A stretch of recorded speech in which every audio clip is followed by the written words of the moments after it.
إن الحمد لله نحمده ونستعينه ونستغفره ونعوذ بالله من شرور أنفسنا ومن سيئات أعمالنا من يهده الله فلا مضل له ومن يضلله فلا هادي له وأشهد أن لا إله إلا الله وحده لا شريك له وأشهد أن محمدًا عبده ورسوله أرسله بالهدى ودين الحق ليظهره على الدين كله ولو كره المشركون اللهم صل على محمد وعلى آل محمد كما صليت على إبراهيم وعلى آل إبراهيم إنك حميد مجيد اللهم بارك على محمد وعلى آل محمد كما باركت على إبراهيم وعلى آل إبراهيم إنك حميد مجيد أما بعد فإن خير الكلام كلام الله وخير سنن محمد صلى الله عليه وسلم وشر الأمور محدثاتها وكل محدثة بدعة وكل بدعة ضلالة وكل ضلالة في النار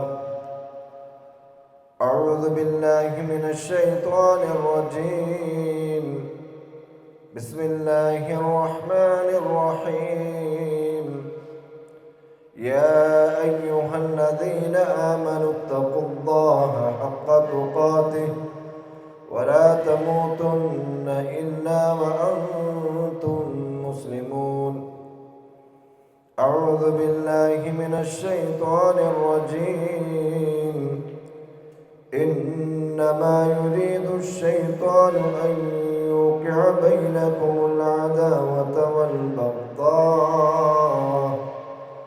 والبغضاء في الخمر والميسر ويصدكم عن ذكر الله وعن الصلاة فهل أنتم منتهون اتقوا الله عباد الله أوصيكم وإياي أولا بالتقوى സ്നേഹമുള്ള വിശ്വാസിനികളെ, അല്ലാഹു സുബ്ഹാനഹു വ തആലയുടെ വിധിവിലക്കുകൾ, കൽപ്പനാ നിർദ്ദേശങ്ങൾ ജീവിതത്തിൻ്റെ എല്ലാ മേഖലയിലും പാലിച്ചുകൊണ്ട് അവനെ സൂക്ഷിക്കേണ്ട രൂപത്തിൽ സൂക്ഷിച്ച് ജീവിക്കണമെന്ന് ഉണർത്തുകയാണ്, വസിയ്യത്ത് ചെയ്യുകയാണ്. അല്ലാഹു സുബ്ഹാനഹു വ തആല നമുക്കേവർക്കും അതിനുള്ള തൗഫീഖ് നൽകി അനുഗ്രഹിക്കുമാറാകട്ടെ.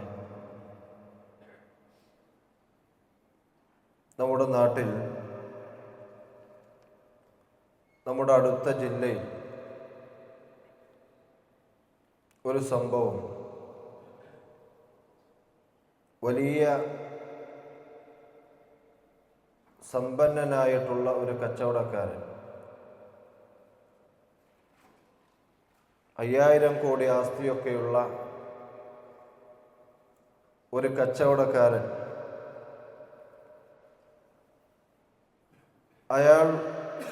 അയാളുടെ ഫ്ലാറ്റിലേക്ക് മടങ്ങുന്നു.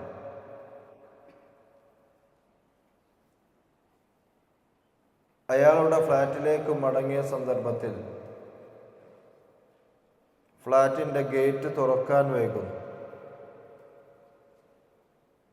അതിൽ അദ്ദേഹം ദേഷ്യം പിടിക്കുന്നു. പ്രകോപിതനായി ആക്രമിക്കുന്നു. സെക്യൂരിറ്റി ജീവനക്കാരനെ അയാളുടെ ആഡംബര വാഹനം ഉപയോഗിച്ച് ഇടിച്ച് കൊലപ്പെടുത്താൻ ശ്രമിക്കുന്നു. ആ ജീവനക്കാരൻ മരിക്കുന്നു. ഇത് കണ്ടെത്തുന്നു. അദ്ദേഹം കീഴടങ്ങുന്നു. അതിൻ്റെ അനന്തരഫലമായി അദ്ദേഹത്തിൻ്റെ സമ്പത്തെല്ലാം നശിക്കുന്നു. അദ്ദേഹത്തിൻ്റെ കുടുംബം ശിഥിലമാകുന്നു, അദ്ദേഹത്തിൻ്റെ മക്കൾ ഒറ്റപ്പെടുന്നു. 38-ാമത്തെ വയസ്സിൽ 24 വർഷത്തെ തടവും 80 ലക്ഷം രൂപ പിഴയും ശിക്ഷയായി വിധിക്കപ്പെടുന്നു. ഇത്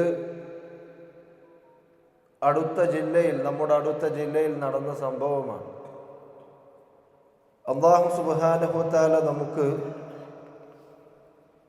നൽകുന്ന ഏറ്റവും വലിയ അനുഗ്രഹം അത് സമ്പത്തോ ഭക്ഷണമോ പാനീയമോ മറ്റ് സൗകര്യങ്ങളൊന്നുമല്ല. ശരിയും തെറ്റും തിരിച്ചറിയാനുള്ള വിവേകമാണ്, ബുദ്ധിയാണ്. അവനെ ശരിയും തെറ്റും തിരിച്ചറിയാൻ സഹായിക്കുന്ന ബുദ്ധി കിട്ടുക എന്നുള്ളത്, വിവേകം ലഭിക്കുക എന്നുള്ളതാണ് അല്ലാഹു തആല നമുക്ക് നൽകുന്ന ഏറ്റവും വലിയ അനുഗ്രഹം. ഇതൊരു ഒറ്റപ്പെട്ട സംഭവമല്ല. ഇതിൻ്റെ കാരണം എന്താണെന്ന് ചോദിച്ചാൽ പിന്നീട് തെളിഞ്ഞ കാരണം അദ്ദേഹം ലഹരി ഉപയോഗിച്ചിരുന്നു എന്നാണ്. ലഹരിയാണ് ഈ ക്രൂരതയ്ക്ക് പിന്നിൽ, ഈ ക്രൂരതയിലേക്ക് അദ്ദേഹത്തെ നയിച്ചത് എന്നാണ് പഠനം കണ്ടെത്തിയത്. അത് ഓരോ ദിവസവും വ്യത്യസ്ത രൂപത്തിൽ, വ്യത്യസ്ത മേഖലകളിൽ ഇന്നലെ താമരശ്ശേരിയിൽ അച്ഛൻ്റെ പണി വീട്ടിൽ വാറ്റുചാരായ ഉണ്ടാക്കുകയാണ്. 10ാം ക്ലാസ്സിലെ മകൻ അത് വാട്ടർ ബോട്ടിലിൽ സ്കൂളിൽ വിതരണം ചെയ്യുന്നു. ഇന്നലത്തെ നിങ്ങൾ ആലോചിച്ചു. ഒരു ഭാഗത്ത് ലഹരി വിരുദ്ധ ക്യാമ്പയിനുകളും ബോധവൽക്കരണങ്ങളും നടന്നുകൊണ്ടേയിരിക്കുകയാണ്.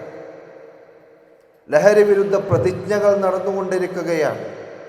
എന്നാൽ അതേ സമയത്ത് ആവശ്യക്കാർക്ക് ലഹരി വസ്തുക്കൾ സുലഭമായി ലഭിക്കുന്ന രീതിയിൽ ലഹരി മാഫിയയുടെ ശൃംഖലകൾ പിടിമുറുക്കിയ സാമൂഹിക പരിസരത്തിലാണ് നമ്മളുള്ളത്.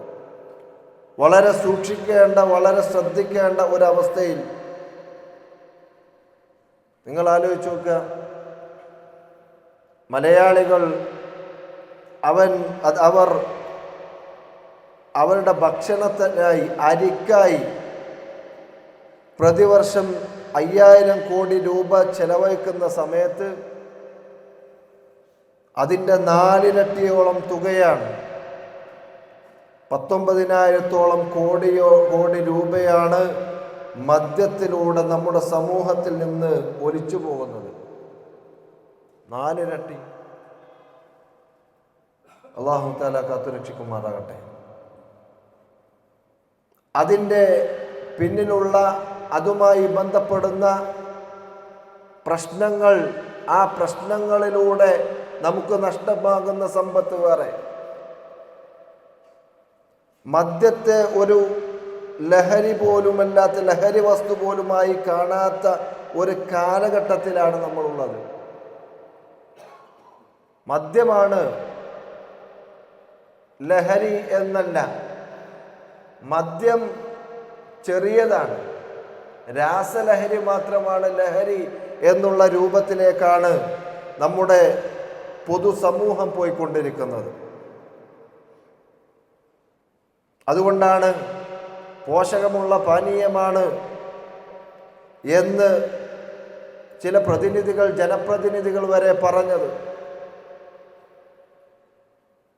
രാസലഹരിയുടെ അപകടത്തെക്കുറിച്ച് വാചാലമാവുകയും അതേസമയത്ത് മദ്യത്തെക്കുറിച്ച് മൗനം പാലിക്കുകയും ചെയ്യുന്ന ഒരു അവസ്ഥാവിശേഷത്തിലാണ് നമ്മളുള്ളത്, സന്ദർഭത്തിലാണ്.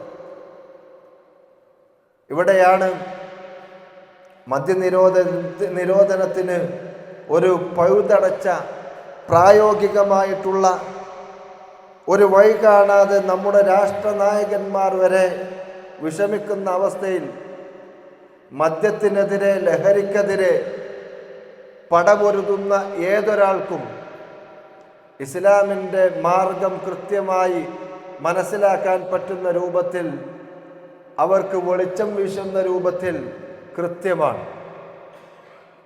മഹാനായ പ്രവാചകൻ സല്ലല്ലാഹു അലൈഹി വസല്ലമയുടെ പത്നി, നമ്മുടെ ഉമ്മുൽ മുഅ്മിനീൻ ആയിഷ റളിയല്ലാഹു അൻഹ, അവർ പറഞ്ഞു, ഇന്നമാ നസല അവ്വല മാ നസല മിൻഹു സൂറത്തുൻ മിനൽ മുഫസ്സൽ.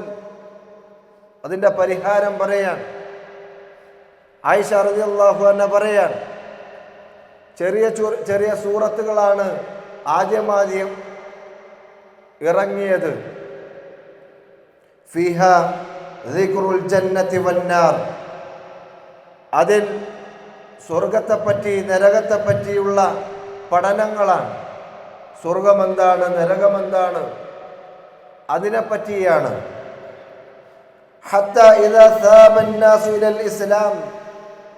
അങ്ങനെ ജനങ്ങൾ ഇസ്ലാമിൽ ഉറച്ച സമയം, വിശ്വാസപരമായി അവർ ഉറച്ച സമയം, നസലൽ ഹലാൽ വൽ ഹറാം, ഹലാലിനെ സംബന്ധിച്ചും ഹറാമിനെ സംബന്ധിച്ചും ഇറങ്ങി എന്നാണ്.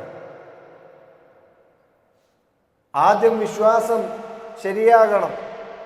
നമ്മളെ സംബന്ധിച്ചിടത്തോളം നമ്മളൊന്ന് ശ്രദ്ധിച്ചാൽ നമുക്ക് നമ്മുടെ കുട്ടികളെ അതിലേക്ക് കൊണ്ടുവരാൻ സാധിക്കും, യുവാക്കളെ കൊണ്ടുവരാൻ സാധിക്കും. അല്ലാഹുവിനെ കുറിച്ചുള്ള ചിന്തയുണ്ടാക്കുക, പരലോകത്തെ സംബന്ധിച്ചുള്ള ചിന്തയുണ്ടാക്കുക, സ്വർഗനരകങ്ങളെക്കുറിച്ചുള്ള ഉത്ബോധനം ഉണ്ടാക്കുക, ബോധമുണ്ടാക്കി കൊടുക്കുക. എന്നിട്ട് ആയിഷ റളിയല്ലാഹു അൻഹ പറയാണ്, വലൗ നസല അവ്വല ശൈഇൻ ലാ തശ്റബുൽ ഖംർ. ആദ്യം തന്നെ അവിടെ അവരോട് നിങ്ങൾ കള്ളു കുടിക്കരുത്, മദ്യം കഴിക്കരുത് എന്ന് പറഞ്ഞിരുന്നുവെങ്കിൽ ലഖാലു ലാ നദഉൽ ഖംറ അബദൻ, മദ്യം ഞങ്ങൾക്ക് ഒരിക്കലും ഒഴിവാക്കാൻ സാധിക്കൂല എന്നവർ പറഞ്ഞിരുന്നേനെ. വലൗ നസല ലാ തസ്നു, അവരുടെ മേൽ നിങ്ങൾ വ്യഭിചരിക്കരുത് എന്നാണ് ആദ്യം ഇറങ്ങിയിരുന്നെങ്കിൽ ലഖാലു, അവർ പറയുമായിരുന്നു ലാ നദഉ സിന അബദൻ, വ്യഭിചാരം ഒരിക്കലും ഞങ്ങൾക്ക് ഒഴിവാക്കാൻ പറ്റുകയില്ല എന്നവർ പറഞ്ഞിരുന്നേനെ. നേരെ മറിച്ച് അവരുടെ മേൽ അല്ലാഹുവിനെ കുറിച്ചുള്ള ബോധമാണ്, അല്ലാഹുവിനെ കുറിച്ചുള്ള ചിന്തയാണ്, അല്ലാഹുവിനെ കുറിച്ചുള്ള പഠനമാണ്, പരലോകത്തെ സംബന്ധിച്ചുള്ള പഠനമാണ്, നരകത്തെ സംബന്ധിച്ച് സ്വർഗത്തെ സംബന്ധിച്ചുള്ള ഉത്ബോധനമാണ് അവർക്കാദ്യം അവതരിപ്പിക്കപ്പെട്ടത്. അതുകൊണ്ട് അവർക്ക് ഉണ്ടായിട്ടുള്ള മാറ്റം എന്താണ്? മദ്യം ഒഴുകിയ ഭാഗത്ത് നിന്ന് ഒട്ടകം പുല്ല് കഴിച്ച് ആ പുല്ല് കഴിച്ച ഒട്ടകത്തിൻ്റെ പാല് കുടിക്കാമോ എന്ന ചോദ്യം ചോദിക്കുമാറ് അവർ മാറി എന്നാണ്. അല്ലാഹു തആല നമ്മുടെ യുവാക്കളെ, നമ്മുടെ മക്കളെ കാത്തുരക്ഷിക്കുമാറാകട്ടെ. ഇവിടെയാണ് വിശുദ്ധ ഖുർആൻ അതിനെ സംബന്ധിച്ച് എന്താണ് പഠിപ്പിച്ചത് എന്ന് കൃത്യമായി നമ്മൾ പഠിക്കേണ്ടത്. യസ്അലൂനക അനിൽ ഖംർ, മദ്യത്തെ സംബന്ധിച്ച് മദ്യത്തിന്റെ ഗുണഗണങ്ങൾ പറയുന്ന ആളുകൾ, അല്ലാഹു തആല പറയാണ് യസ്അലൂനക അനിൽ ഖംർ വൽ മൈസിർ, നിന്നോട് മദ്യത്തെ സംബന്ധിച്ച്, ചൂതാട്ടത്തെ സംബന്ധിച്ച് അവർ ചോദിക്കുന്നു. ഖുൽ ഫീഹിമാ ഇസ്മുൻ കബീർ വമനാഫിഉ ലിന്നാസ്, അതിൽ വലിയ പാതകമുണ്ട്, വലിയ ഗുരുതരമായ പാപമുണ്ട്. വമനാഫിഉ ലിന്നാസ്, ജനങ്ങൾക്ക് ചില പ്രയോജനങ്ങളുണ്ട്. വഇസ്മുഹുമാ അക്ബറു മിൻ നഫ്ഇഹിമാ, എന്നാൽ അവയിലെ പാപത്തിന്റെ അംശമാണ് പ്രയോജനത്തിന്റെ അംശത്തേക്കാൾ വലുത് എന്ന് അല്ലാഹു സുബ്ഹാനഹു തആല പറയാണ്. അത് ഒരു വ്യക്തിയുടെ സ്വാതന്ത്ര്യത്തിൽപ്പെട്ട കാര്യമല്ല, സാമൂഹികമായിട്ടുള്ള ഭീഷണിയുടെ ഗണത്തിലാണ് ലഹരിയെ ഇസ്ലാം എണ്ണുന്നത്. സാമൂഹികമായ ഭീഷണി. ഖംർ എന്ന അറബി പദത്തിന്റെ ഉദ്ദേശാർത്ഥം മദ്യം എന്ന് പറയുന്ന പാനീയം മാത്രമല്ല, എല്ലാ ലഹരി പദാർത്ഥങ്ങൾക്കും ഖംർ എന്നാണ് പറയാം.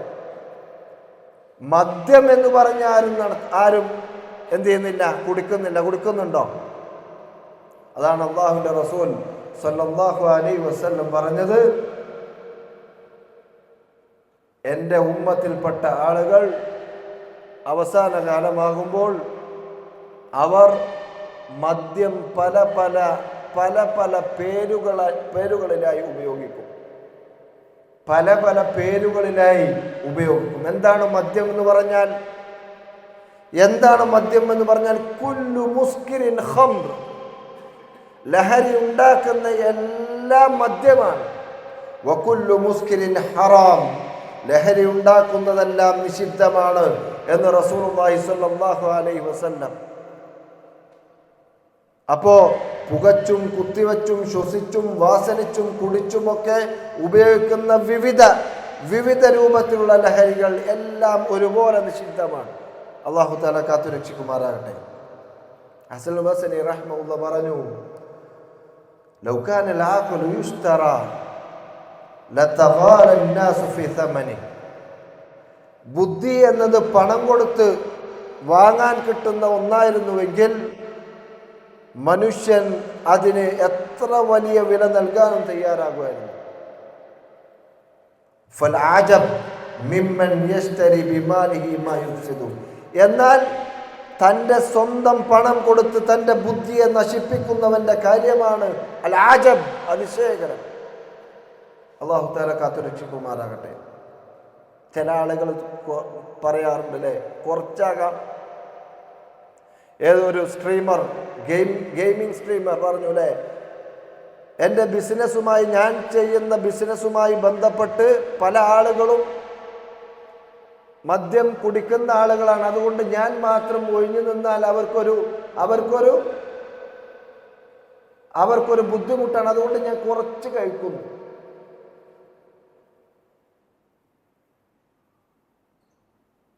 കുറച്ച് കഴിച്ചാൽ മാ അസ്കറ കസീറുഹു ഫഖലീലുഹു ഹറാം. കുറച്ചാണെങ്കിലും കൂടുതലാണെങ്കിലും നിഷിദ്ധമാണ്. ഇരിക്കാൻ പോലും പാടില്ല എന്നാണ്. ഇരിക്കാൻ പോലും പാടില്ല. മദ്യം വിളമ്പുന്ന, നിങ്ങൾ സേവിക്കുന്നില്ല, നിങ്ങൾ കഴിക്കുന്നില്ല, നിങ്ങൾ കുടിക്കുന്നില്ല, നിങ്ങൾ വെക്കുന്നില്ല, എന്നാൽ അവിടെ ആ പരിപാടി നടക്കുന്നുണ്ടെങ്കിൽ ഇരിക്കാൻ പാടില്ല. അവരോട് ബിസിനസ് ചെയ്യാൻ പാടില്ല, അവരോട് കച്ചവടം പാടില്ല. മുസ്ലിമാണെങ്കിൽ, മുസ്ലിം എന്ന് പറഞ്ഞാൽ അല്ലാഹുവിന്റെ നിയമനിർദ്ദേശത്തിന് കീഴൊതുങ്ങിയവൻ അവനത് ചെയ്യാൻ പാടില്ല എന്ന് അല്ലാഹു തആല പറഞ്ഞതാണ്. കുറച്ച് ചെയ്യും അല്ലേ നമ്മുടെ മക്കൾ? കുറച്ച് ചെയ്താൽ പിന്നെ കൂടുതൽ ചെയ്യുന്ന രൂപത്തിലേക്ക് അവനെത്തും. അവന് പണം തികയാതെ വരും. പിന്നെ അതിൻ്റെ കാരിയറാവും. എത്ര ഉദാഹരണങ്ങൾ നമ്മൾ കേട്ടു. എന്നിട്ടും നമ്മുടെ വിനോദത്തിന്, ആഘോഷങ്ങൾക്ക് വേണ്ടി ആളുകൾ അത്തരത്തിലുള്ള ലഹരി വസ്തുക്കൾ ഉപയോഗിക്കുന്ന അവസ്ഥയാണ് ഇപ്പൊ കണ്ടുകൊണ്ടിരിക്കുന്നത്. എല്ലാം സാമാന്യവൽക്കരിക്കപ്പെട്ടു. ഇതൊന്നും ഇല്ലാതെ ഇത് പറ്റൂല. അതുകൊണ്ടാണ് 19,000 കോടിയോളം രൂപ മദ്യത്തിനു വേണ്ടി ചെലവഴിക്കപ്പെടുന്നത്. നമ്മുടെ കേരളത്തിൽ ഗവൺമെന്റിന്റെ പദ്ധതിയുണ്ട്, തൂഫാൻ അല്ലേ? ആരും പാര വെച്ചിട്ടുണ്ടെങ്കിൽ വിജയിക്കും. പാര വെക്കാതിരിക്കോ?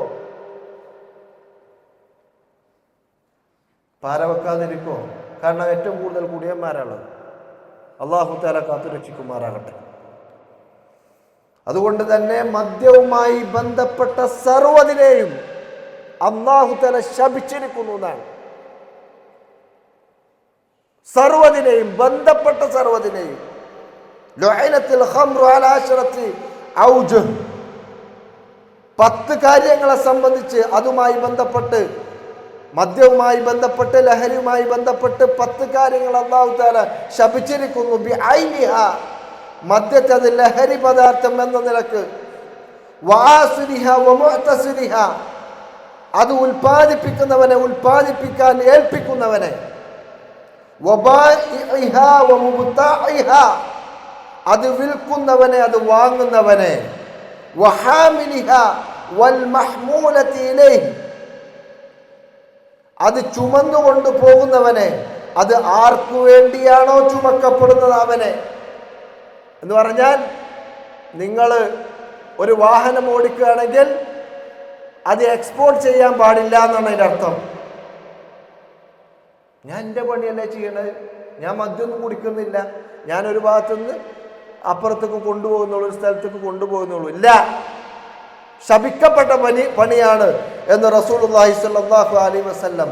വആകിലി സമനിഹ, അതിൻ്റെ വിൽപ്പനയിലൂടെ ലഭിക്കുന്ന പണം അനുഭവിക്കുന്നവൻ എന്ന് പറഞ്ഞാൽ ഷെയർ മാർക്കറ്റിൽ ഷെയർ വാങ്ങുന്ന ആളുകൾ ശ്രദ്ധിക്കേണ്ട ഒരു കാര്യമാണ്. മദ്യവുമായി ബന്ധപ്പെട്ട കാര്യങ്ങളിൽ നിങ്ങൾ ഇൻവെസ്റ്റ് ചെയ്യുന്ന കമ്പനിക്ക് അതിൽ പങ്കുണ്ടോ എന്ന് ചിന്തിക്കേണ്ടത് നിങ്ങളാണ്. എന്ന് പറഞ്ഞാൽ അതിൽ നിന്ന് കിട്ടുന്ന വരുമാനം നിങ്ങൾ അനുഭവിക്കാൻ പാടില്ല.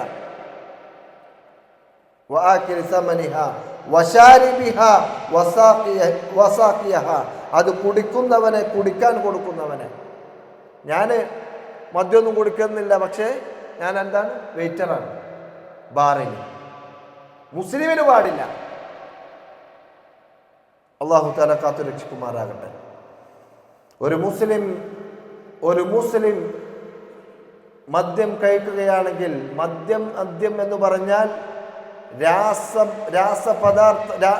രാസലഹരിയാണെങ്കിലും നമ്മൾ സാധാ പറയുന്ന മദ്യമാണെങ്കിലും ലഹരി പദാർത്ഥം, ലഹരി ഉണ്ടാക്കുന്നതെല്ലാം അതാണ്. അല്ലാഹു തആല കാത്തു രക്ഷിക്കുമാറാകട്ടെ. മൻ ശരിബൽ ഖംറ വസഖറ ലം തുഖബൽ ലഹു സ്വലാത്തുൻ 40 സ്വബാഹൻ. റസൂലുള്ളാഹി സ്വല്ലല്ലാഹു അലൈഹി വസല്ലം പറയാൻ, ഒരാൾ മദ്യം ഉപയോഗിക്കുകയാണെങ്കിൽ, മദ്യം കുടിക്കുകയാണെങ്കിൽ അവൻ്റെ 40 ദിവസത്തെ നമസ്കാരം നഷ്ടപ്പെടുന്നതാണ്. അതിനിടക്ക് അവൻ മരണപ്പെടുകയാണെങ്കിൽ നരകത്തിൽ അവൻ പ്രവേശിക്കുന്നതാണ്. അവൻ തൗബ ചെയ്യുന്നു, അങ്ങനെ അവൻ തൗബ ചെയ്താൽ അല്ലാഹു തആല തൗബ സ്വീകരിക്കുന്നതാണ്.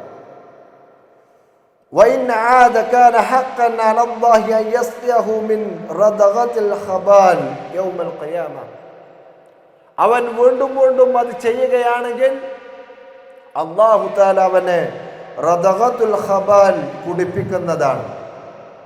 റസൂലിനോട് ചോദിച്ചു, യാ റസൂലല്ലാഹ് വമാ റദഗത്തുൽ ഖബാൽ, എന്താണ് റദഗത്തുൽ ഖബാൽ എന്ന് പറഞ്ഞാൽ? റസൂൽ സല്ലല്ലാഹു അലൈഹി വസല്ലം പറഞ്ഞു, ഉസാറത്തു അഹ്ലിന്നാർ, നരകാവകാശികളുടെ ചലം, അവരുടെ ശരീരത്തിൽ നിന്ന് ഒഴുകുന്ന ചലം കുടിപ്പിക്കുമെന്ന്. അല്ലാഹു സുബ്ഹാനഹു തആല കാത്തു രക്ഷിക്കുമാറാകട്ടെ. നമ്മുടെ മക്കളെ, നമ്മുടെ യുവാക്കളെ നമ്മളെ അല്ലാഹു തആല മാരകമായ പാതകത്തിൽ നിന്ന് കാത്തുരക്ഷിക്കുമാറാകട്ടെ. അതുകൊണ്ട് തന്നെ ഒരു വിശ്വാസിയെ സംബന്ധിച്ചിടത്തോളം മദ്യവുമായി ബന്ധപ്പെട്ട ചെറിയ ഒരു ബന്ധം പോലും ഇല്ലാത്ത രൂപത്തിൽ, അങ്ങനെ ആ ഒരു അവസ്ഥയിലേക്ക് എത്താൻ നമ്മൾ എന്ത് ചെയ്യണം? ദീൻ പറഞ്ഞുകൊണ്ടേയിരിക്കണം, ദീൻ പ്രചരിപ്പിച്ചുകൊണ്ടേയിരിക്കണം, അള്ളാഹുവിനെ കുറിച്ച് പറഞ്ഞു കൊടുത്തുകൊണ്ടേയിരിക്കണം, സ്വർഗത്തെ സംബന്ധിച്ച് കൊണ്ടേയിരിക്കണം, നരകത്തെ സംബന്ധിച്ച് ഉത്ബോധിപ്പിച്ചുകൊണ്ടേയിരിക്കണം. വിശ്രമിക്കാൻ നമുക്ക് സമയമില്ല, വിശ്രമിക്കാൻ നമുക്ക് സമയമില്ല. ഓർമ്മപ്പെടുത്തിക്കൊണ്ടേയിരിക്കണം.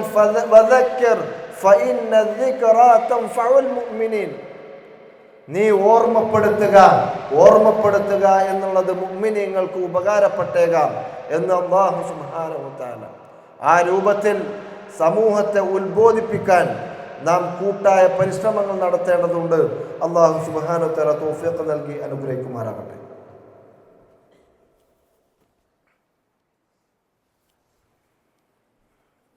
അൽഹംദുലില്ലാ ഹംദൻ കസീറൻ ത്വയ്യിബൻ ലില്ലാഹി വസ്സലാത്തു വസ്സലാമു അലാ റസൂലില്ലാഹ് വഅലാ ആലിഹി വഅസ്ഹാബിഹി വസല്ലമ കസീറൻ മസീദൻ ഇലാ യൗമിദ്ദീൻ. അമ്മാ ബഅദ്. ഒരിക്കൽ കൂടി അള്ളാഹുവിൻ്റെ വിധിവിലക്കുകൾ അനുസരിച്ചുകൊണ്ട് ജീവിക്കണമെന്ന് ഉണർത്തുകയാണ്, വസിയ്യത്ത് ചെയ്യുകയാണ്. അല്ലാഹു സുബ്ഹാനഹു വ തആല നമുക്ക് ഏവർക്കും അതിനുള്ള തൗഫീഖ് നൽകി അനുഗ്രഹിക്കുമാറാകട്ടെ. ഇമാം അബൂ ഹനീഫ റഹിമഹുല്ലാഹ് അനസ് ഇബ്നു മാലിക് റളിയല്ലാഹു അൻഹു അടക്കമുള്ള 20-ൽ പരം സ്വഹാബിമാരുമായി സഹവസിക്കാൻ അവസരം ലഭിച്ച താബിഈങ്ങളിൽപ്പെട്ട പണ്ഡിതനാണ് ഇമാം അബൂ ഹനീഫ റഹിമഹുല്ലാഹ്. അദ്ദേഹത്തിൻ്റെ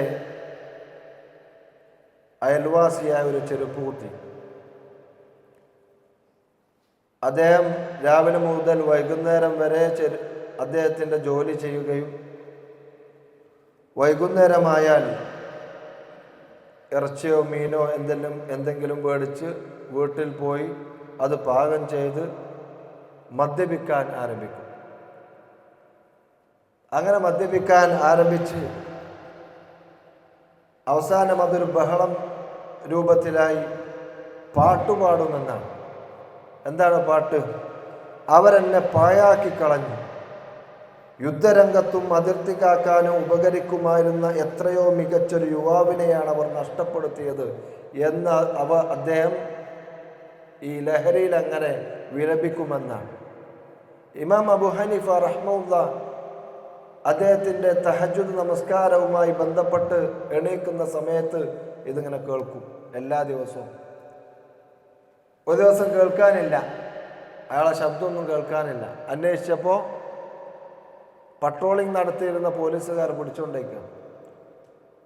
അങ്ങനെ അദ്ദേഹം ചുരുക്കി പറയാം, അദ്ദേഹം അമീറിൻ്റെ അടുത്ത് പോയി, ഭരണാധികാരിയുടെ അടുത്ത് പോയി. ഭരണാധികാരി അദ്ദേഹത്തെ നല്ല രൂപത്തിൽ സ്വീകരിച്ചു. എന്താണ് താങ്കൾ ഇങ്ങോട്ട് വന്നത്, എന്താണ് ആവശ്യം? അപ്പം അദ്ദേഹം പറഞ്ഞു, എനിക്ക് ചെരുപ്പുകുത്തിയായ ഒരു അയൽക്കാരനുണ്ട്, കുറച്ച് ദിവസങ്ങൾക്ക് മുമ്പ് പോലീസ് അദ്ദേഹത്തെ പിടിച്ചുകൊണ്ടുപോയി, അയാളെ വിട്ടയക്കണം എന്ന് പറഞ്ഞ് ജാമ്യം നിൽക്കാൻ വേണ്ടിയിട്ട് വന്നതാണ്. അങ്ങനെ അബൂ ഹനീഫയാണ് പറയുന്നത്, അദ്ദേഹം അനുസരിച്ചു, അമീർ അനുസരിച്ചു, വിട്ടുകൊടുത്തു. അദ്ദേഹം തിരിച്ചു കൊണ്ടുപോവുകയാണ്. തിരിച്ചു കൊണ്ടുപോകുന്ന സമയത്ത് അദ്ദേഹത്തോട് ചോദിച്ചു, ചെരുപ്പുകുത്തിയോട് ചോദിച്ചു, അല്ല, ഞങ്ങൾ നിന്നെ പഴാക്കി കളഞ്ഞോ, നിന്നെ വിട്ടുകളഞ്ഞോ, നിന്റെ പാട്ടിൽ പറഞ്ഞതുപോലെ ഞങ്ങൾ നിന്നെ മറന്നു കളഞ്ഞോ എന്ന് അദ്ദേഹത്തോട് ചോദിക്കാൻ.